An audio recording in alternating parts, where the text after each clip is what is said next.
So yeah, this is good. So your USD yen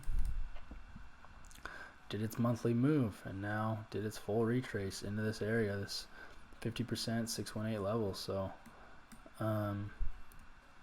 is bullish, will most likely continue higher, but we'll have to wait till price resumes its normal trend and all the momentum comes into the other yen pairs, and this starts rocketing back up.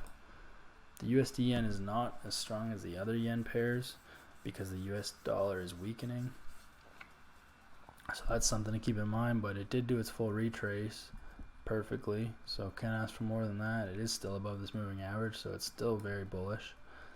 So yeah, that's my take on USD yen. I think just have to wait a bit longer for that momentum to come in for all the yen pairs, and then we can look for big high moves and hit 500-600 pips again.